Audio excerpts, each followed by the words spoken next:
All right, folks. It's another early morning at the wharf and another day to record a lecture. We got a different format this time, trying a different screen recorder.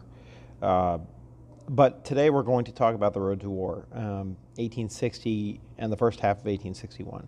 So, we've been looking at the causes of the Civil War, and now we're getting towards the actual war itself, the progression of the very last days before the war, and what specifically led up to and caused the war. And next time we'll get into the first battle, which is the Battle of Manassas.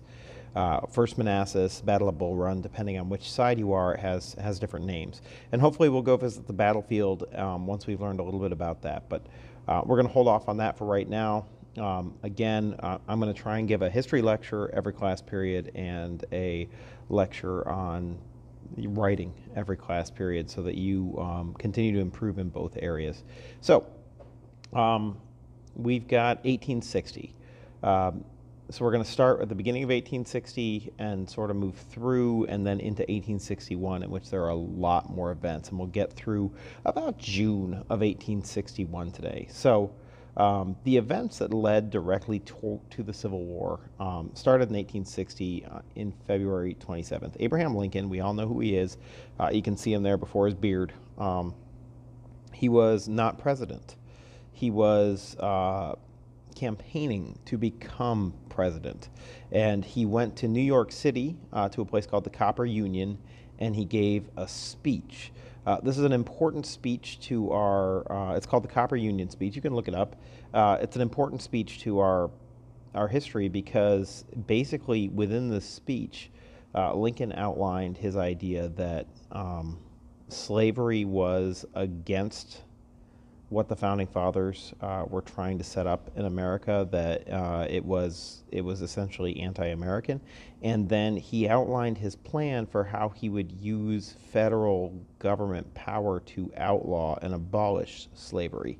And this, of course, made a lot of headlines in the North, very positive feedback for Lincoln, but a lot of headlines in the South that was very negative feedback for Lincoln. And the South began to fear that he might become the candidate of the Republican Party and ultimately maybe win the election and then abolish slavery and, destroy the economy or, whatever they were particularly concerned with. There's a picture of Lincoln that's actually taken in New York in 1860 at the time of his Copper Union speech.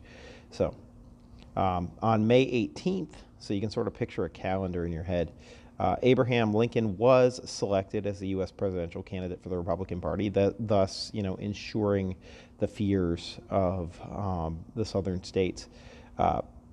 On August 25th, an important event that occurred was what's called the Stone's Prairie Riot. It took place in Illinois. Illinois, of course, is where Lincoln is from. And it was between a Republican youth rally and armed Democratic supporters of Stephen A. Douglas. So basically, armed conservatives and liberal youth. This should sound familiar because it's the kind of thing that still happens today. This is a poster. The youth who supported Lincoln were called the Wide Awake Club. And I think this is an interesting name because it's, we use the phrase woke today to reference people who are, politically liberal or whatever, like very, very on that side and aware of things, and that somehow everybody who is more moderate or conservative is still asleep. And this goes back all the way to 1860. And just to give you an idea, these youth were not, they were somewhat militant. Look, they got soldiers on their little brochure here for the Wide Awake Club: free speech, free soil, free men. And so that it wasn't like some peaceful youth gathering was attacked by a conservative mob. It was sort of two mobs that had opposing viewpoints, had a clash, and there was injury. So anyway, this fueled the fires, got people talking even more. And this is right before we're looking at August, and in November 6th, we have the U.S. presidential election, and Abraham Lincoln beats Stephen A. Douglas, and I am not the greatest with my phone. We'll get better at this as time goes on. In the election of 1860. I was supposed to say 1860, and you're supposed to see it there, so I'll move myself. And you can see the breakdown of electoral votes here. You can see how the South all went Democrat and the North all went Republican. Why does it have to do this to me? And you can look at the electoral counts down here at the bottom. Lincoln got 180 electoral votes. Southern Democrats voted for Breckinridge with 72 electoral votes. Stephen Douglas in Illinois got 12 electoral votes, and Bell got 39 electoral votes. So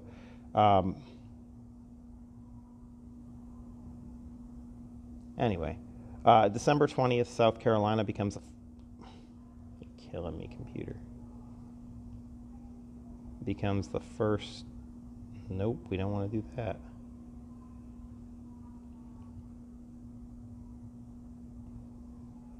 I really don't want a giant. Hold on, let me pause this thing. Sorry about that. So, November 6th, the election happens and Lincoln gets elected. By December 20th, South Carolina has decided that it doesn't want to be part of the United States anymore. And they become the first state to secede from the United States. Here's a nice little image of Charleston, South Carolina newspaper on the day. If you're having trouble placing South Carolina, there it is on the United States map. The first state to withdraw from the Union and join the Confederacy. So I think it is worth taking a quick look at their Declaration of Secession. The things that they seceded for. So we're going to open that real quick. This is from Wikipedia. South Carolina Declaration of Secession. We're going to read a little bit of this summary because I think that it's important that you understand. A lot of times, again, there's a narrative out there that the reason the South seceded was about states' rights. And okay, that's true. They wanted their own rights, but their rights to what? And again, it almost entirely revolves around owning and selling human beings as property. The Declaration of the Immediate Cause, which include and justify the secession of South Carolina from the Federal Union, also known as the South Carolina Declaration of Secession, was a proclamation issued December 4th, 1860 by the government of South Carolina to explain the reasons for seceding from the United States. It followed the brief Ordinance of Secession that had been issued in December 20th. The Declaration is a product of a convention organized by the state government in the month following the election of Abraham Lincoln as U.S. president, where it was drafted in a committee headed by, it doesn't really matter, Christopher Memminger. The Declaration stated the primary reasoning behind South Carolina's declaration of secession from the United States, which was described as increasing hostility on the part of non-slaveholding states to the institution of slavery. So here's our synopsis. The opening portion of the Declaration outlines a historical background of South Carolina and offers a legal justification for its secession. A secession is to remove yourself from the government, to secede.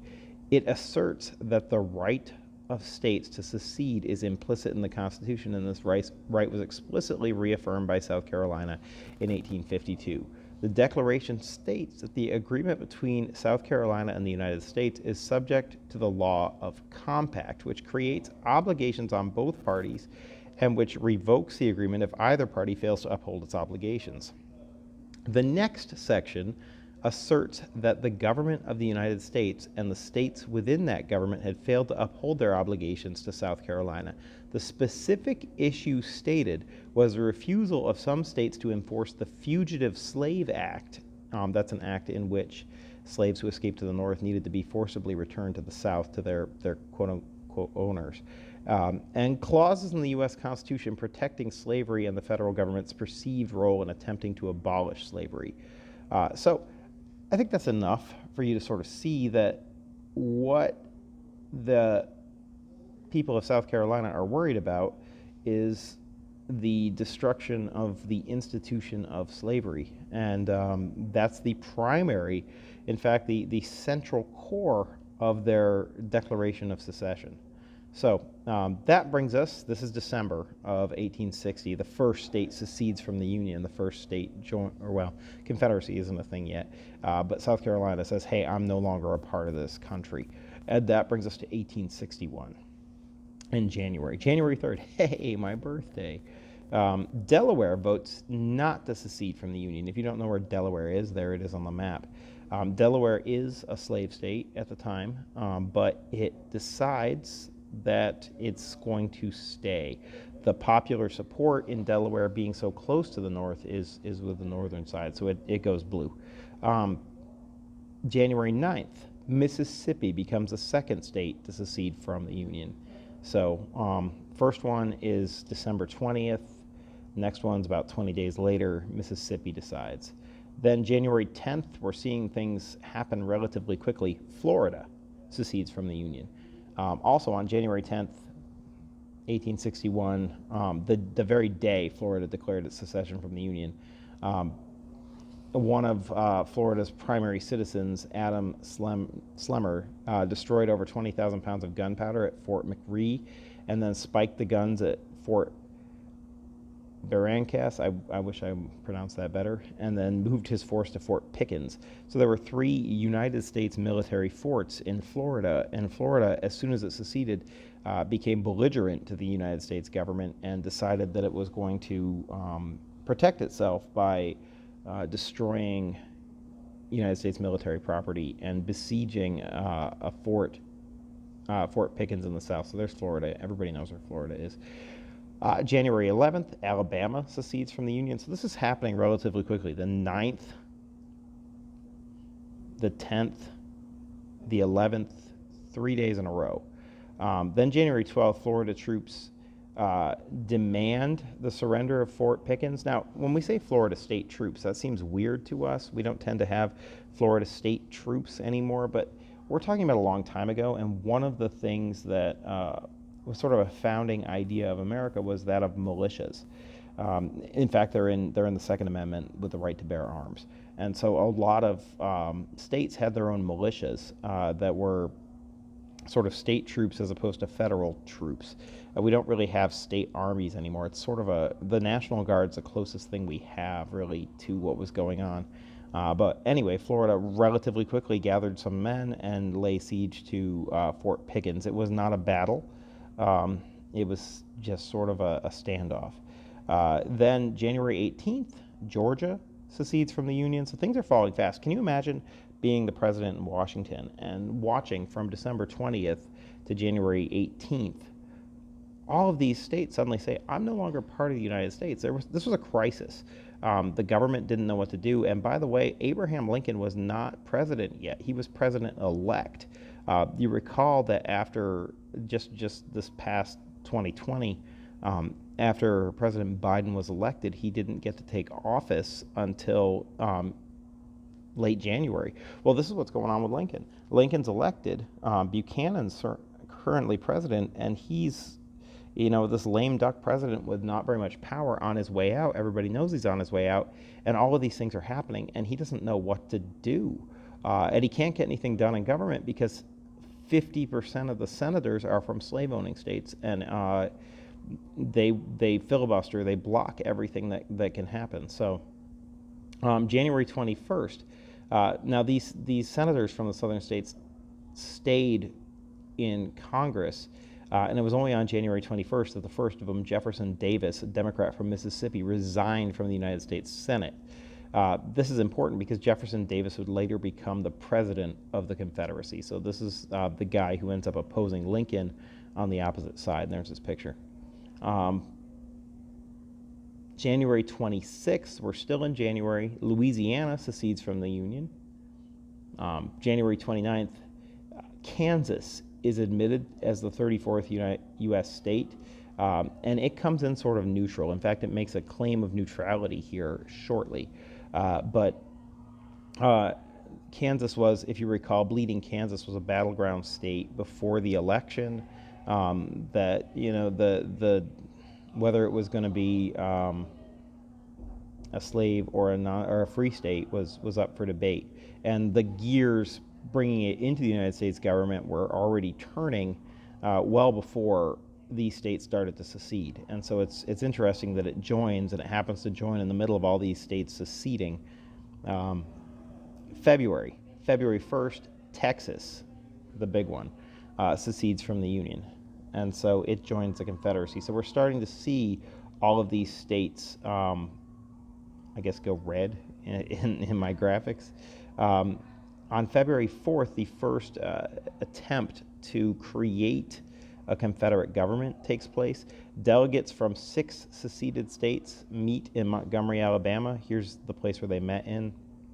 Now, what's interesting about this is the way that the southern states were treating this was very much like the American Revolution. This was their constitutional convention, right? Like they were getting together in a building, like the Constitutional Convention in the Revolutionary War, to sort of set up their government that they would control themselves by. They decided that their flag was going to be the stars and bars. This is the flag that they selected, which is interesting. I guess a footnote on flags. Fun with flags. It is not the flag that you so often see on houses representing the Confederacy or on cars or whatever. That is the battle flag of Virginia, which I think is interesting because it's become more associated with the Confederacy than the actual Confederate flag. But moving on.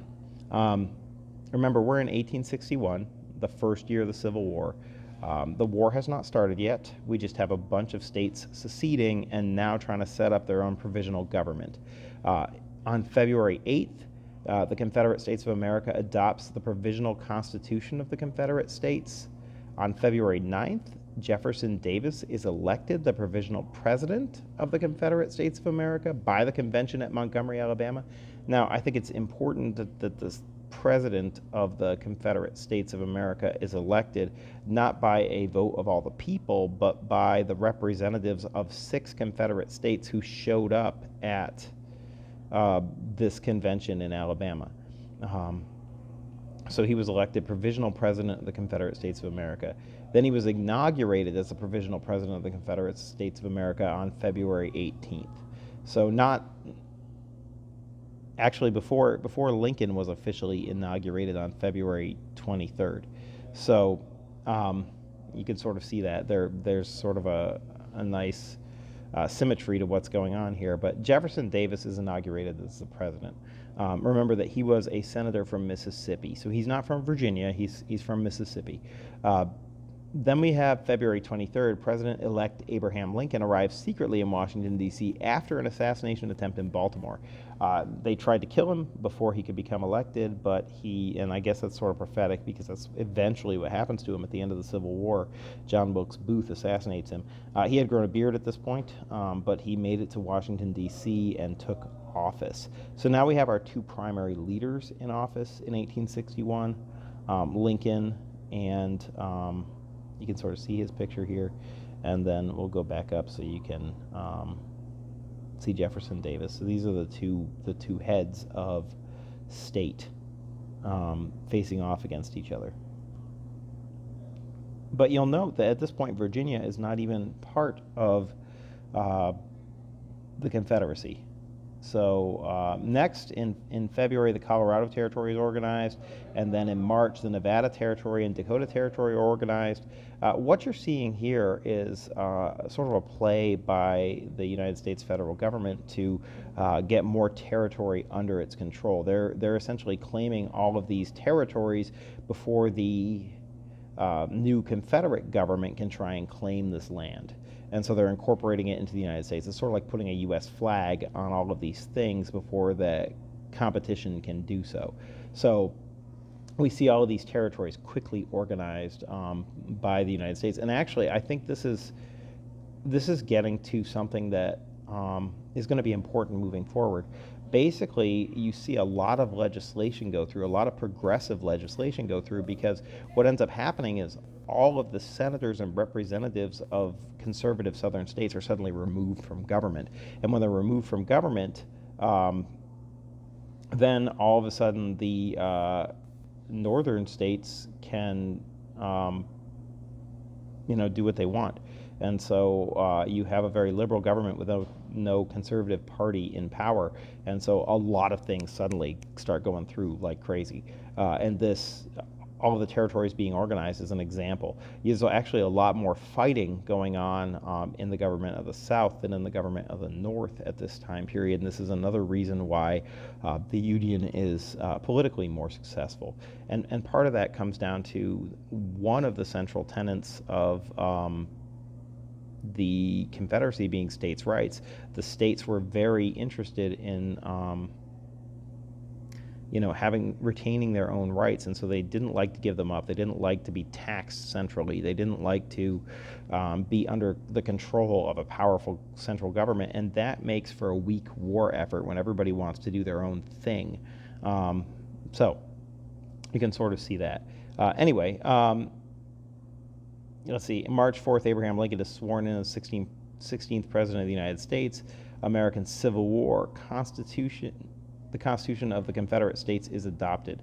So this is important. The Confederate Constitution is pretty much identical to the United States Constitution. They sort of cut and paste and copied that straight over.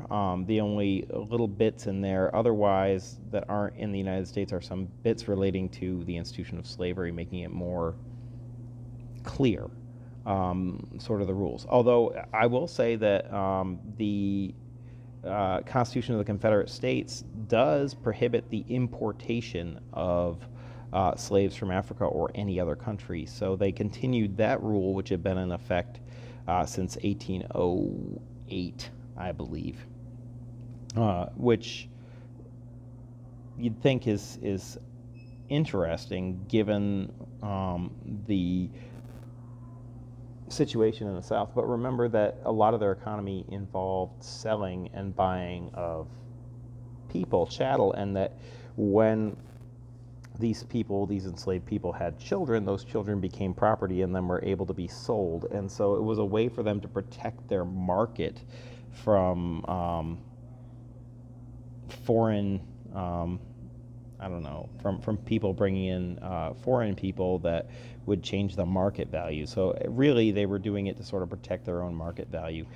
Anyway, on April 12th, we have the first shots of the American Civil War fired. It began at Fort Sumter, South Carolina. So this is a fort in the Bay of Charleston, South Carolina. It's a nice little picture here. And what ends up happening is a lot of the southern states had United States military bases, outposts, forts, naval yards, things like that inside of them. And now that the states were no longer part of the United States, they demanded these properties be returned to them. But these properties were occupied by United States soldiers.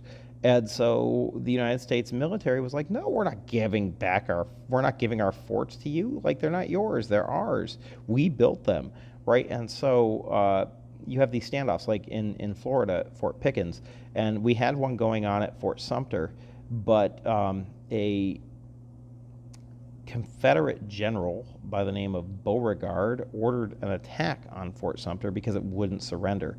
And so I guess this is the first battle of the Civil War, but really it was a shelling. There was a lot of fighting going back and forth. There's the actual flag from Fort Sumter, which I thought was kind of cool. And Fort Sumter ultimately surrenders, but soldiers are evacuated by ship. So after the Battle of Fort Sumter, on April 17th, the state of Virginia secedes from the Union. I have a different map for Virginia here because you can see Virginia looks a little different than it does today. West Virginia was not a state. West Virginia was part of Northern Virginia. And so the state of Virginia took a long time to secede because they weren't fully committed to the idea of secession. In fact, the people in the west and north of Virginia were very much more on the side of Ohio and Pennsylvania than on the side of the rest of Virginia, and this is going to cause a split. Actually, during the Civil War, West Virginia is going to split away from Virginia and join the Union rather than the Confederacy, and we'll see that happen. But Virginia does vote to secede from the United States, and they do so on April 17th. So it's a long time. We're in December of 1860 when South Carolina goes.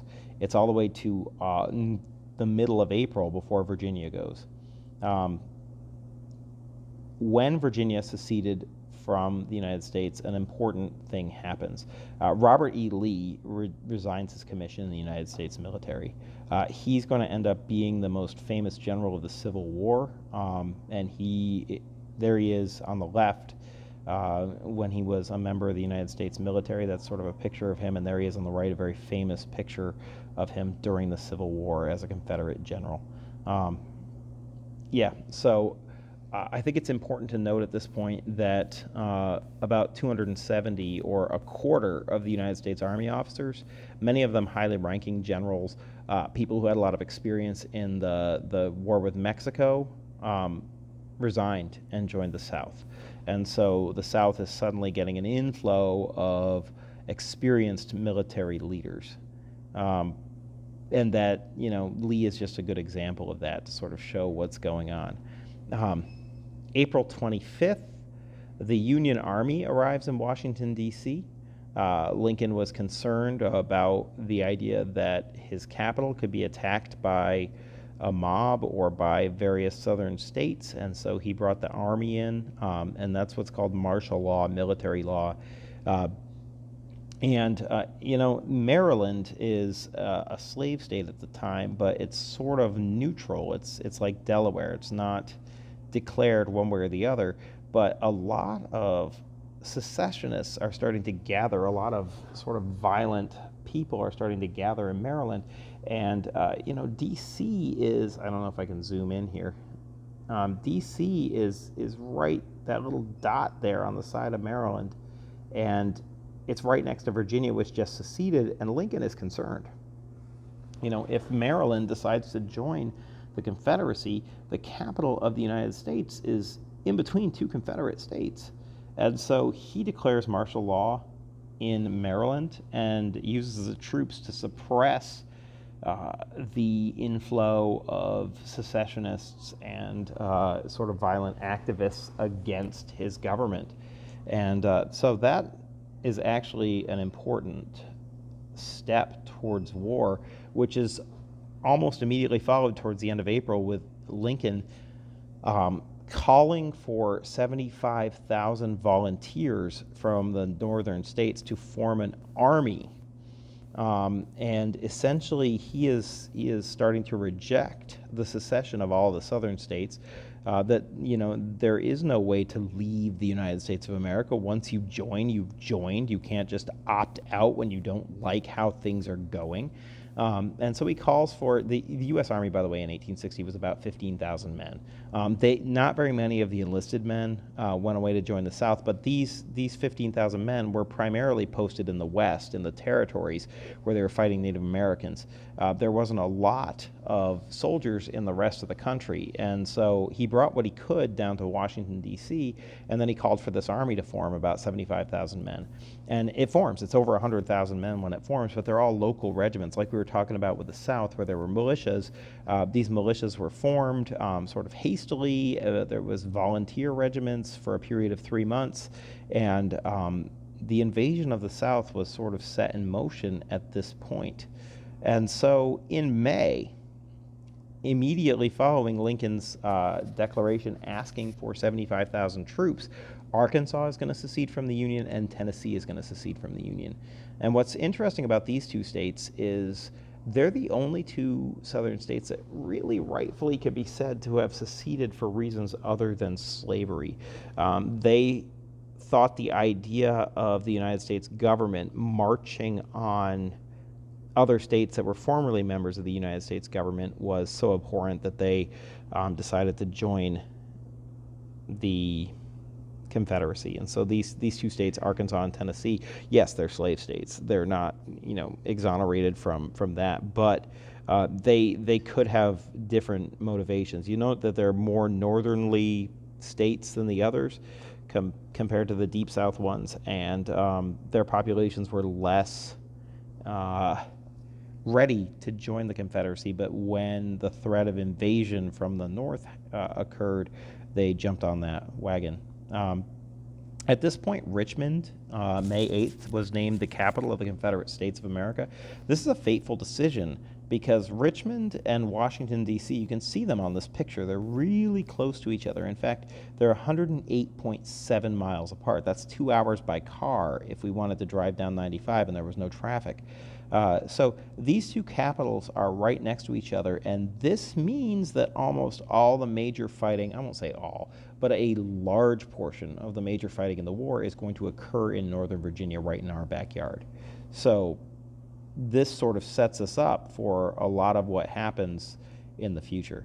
Now, again, we're still in 1861, May 10th. There's this thing called the Camp Jackson Affair. Basically, in Missouri, there's kind of a big fight between an armed mob of Southerners and United States military forces that were stationed in the town.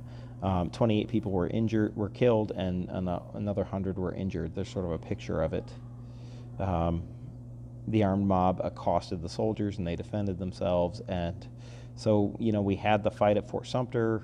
Now we've got blood on the streets of St. Louis, and things are heating up.